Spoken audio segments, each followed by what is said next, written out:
listening, chances are you've taken some time off from dancing, and now you're thinking about heading back to the studio. But alongside this excitement, let me guess, there's a lot of worry. Has my body changed too much?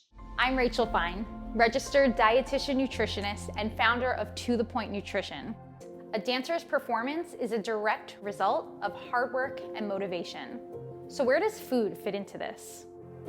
There's a lot of myths and a ton of antiquated ideals, and I'm here to dispel those.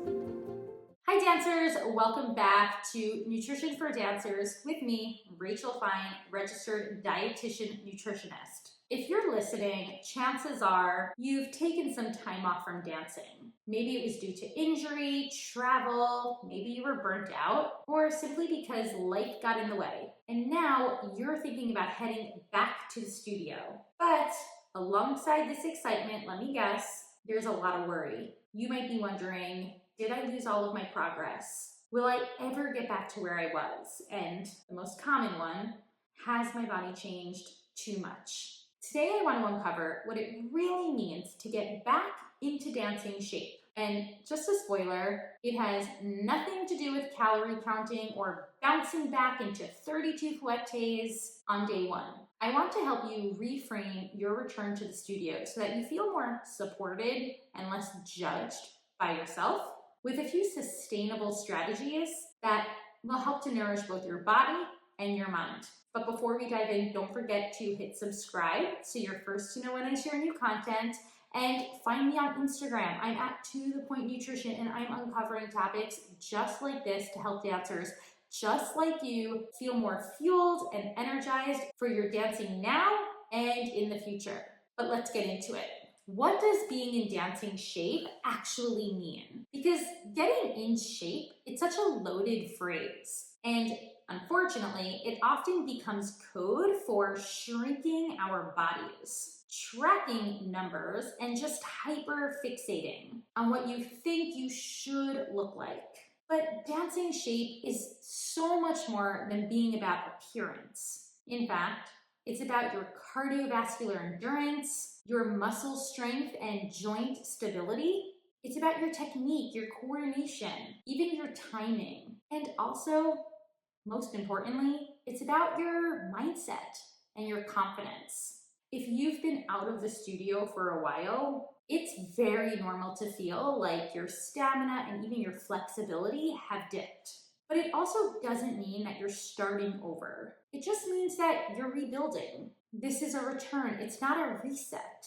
Don't forget, there's all of that muscle memory, experience, and artistry that's already within you. So let's meet our bodies where they're at and start with setting realistic expectations. You might have at one point been working on triple pirouettes on point. Maybe it was clean 32 or more fouettes.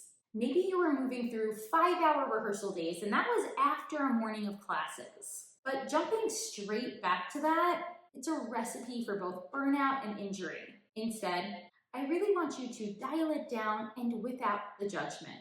When it comes to those pirouettes, start with a single. Within a day or two, you might already be back at a double. Hang there for a bit. When it comes to fouettes, just try for like 10 controlled fouettes, even less if you need. Work on your technique. Work on your fluidity. Don't strive for extremes right now. Here's what that might look like. Maybe instead of jumping back into 6 dance classes a week, you're gonna start with 2 or 3. Perhaps swap a double rehearsal block with class and then a stretch session. Focus on the quality of your movement, not the quantity. And if your first few classes feel harder than expected, realize that that is not a failure. That shouldn't feel intimidating to you. It's already a sign that your body started adjusting, which is exactly what you wanted to do. But I get it. It is very easy to focus on the end goal here. Whether that's an upcoming performance or even a role, maybe it's a specific skill. Not gonna lie, when I was returning to dance, it was 32 fouettes for me. All I wanted to do was get back to where I was, and just a heads up, I'm still not there. And I've come to terms with that.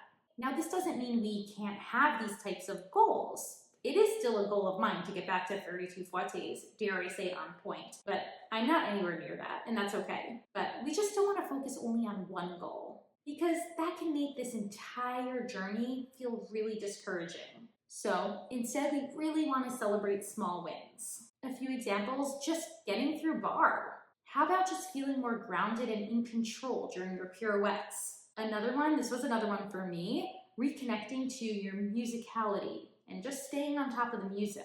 And another big one, regaining that passion, that joy for your dancing.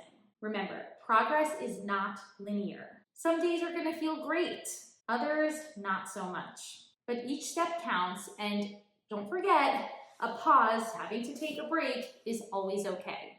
So how exactly can we ease into it with movement that feels supportive?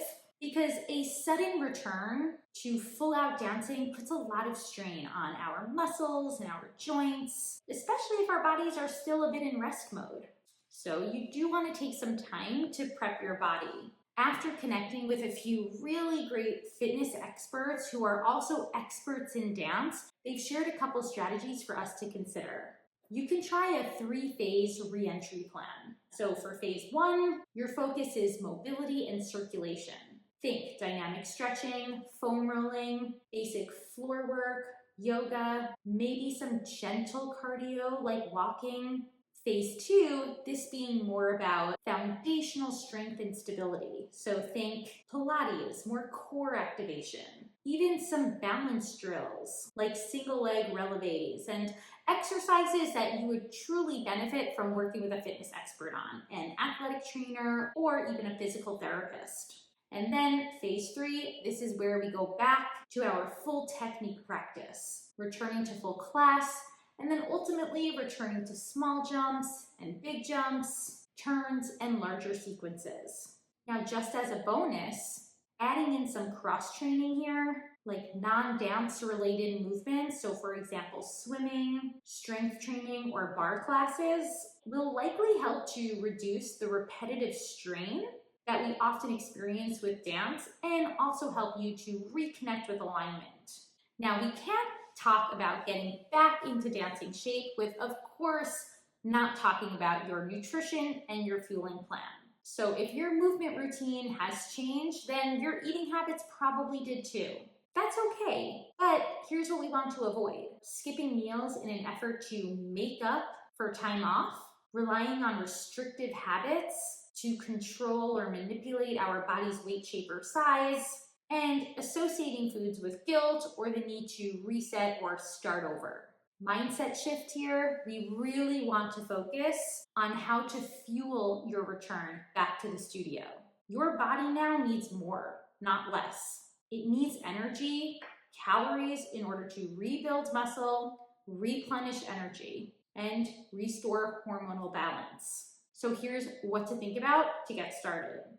Eating regularly. This might look like a meal or a snack every 3 to 4 hours depending on your schedule, including a source of carbs, protein, and fat with each of those meals or snacks, so they're really multi-component options. Now, another little tidbit, you might want to have a snack about 30 to 60 minutes before that dance class. Something like fruit with yogurt or fruit with nut butter can be an easy option. And also, remember to refuel after class, especially to encourage muscle recovery. So what we're doing is we're creating a very flexible eating routine. It's going to incorporate multiple meals and snacks throughout your day. Those meals and snacks are balanced, they're multi-component. So breakfast might be overnight oats, then a mid-morning snack could be, let's say, an apple with peanut butter. Lunch, how about a wrap paired with some fruit and pretzels? Then let's go for an afternoon snack. My favorite is trail mix, followed by dinner. Really think recovery here. I'm pairing chicken with pasta, some sauteed veggies, and enjoy a dessert because dancers should always be enjoying dessert. Obviously, we dive deeper into nutrition and all the fundamentals you should be thinking about within the Healthy Dancer, so I'm also going to share a link to that in the show notes. Now, shifting gears a bit, if you are returning after an extended time off, don't be afraid to communicate your needs. Let your teachers know that you're just easing back into it. You're not being difficult, you're just being responsible. Also, really tune into what your body is telling you. Pain, it's time for a pause. Excessive soreness, it's time for rest. Fatigue, it's time to slow down. Hunger, it's time for a refuel. This is not about proving yourself.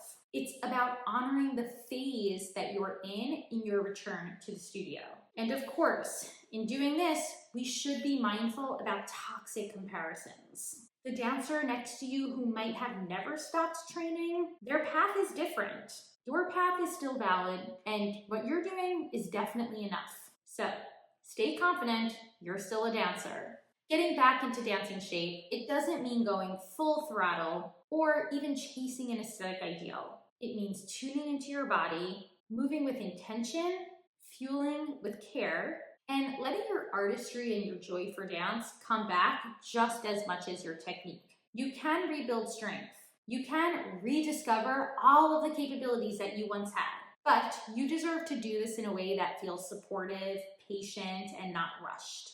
So if this discussion feels relatable and you've gained some insight, then I highly encourage you subscribe so you're first to know when I share new content. Also, don't forget to find me on Instagram at @ToThePointNutrition because I'm uncovering topics just like this. My goal is to help you and all your fellow dancers support what you do best, your dancing. I don't want you stressing about body image and about your food choices. My role is to help share my knowledge, give you clarity so that we can move forward as dancers feeling our strongest, best selves. And until next time, I'll talk to you soon.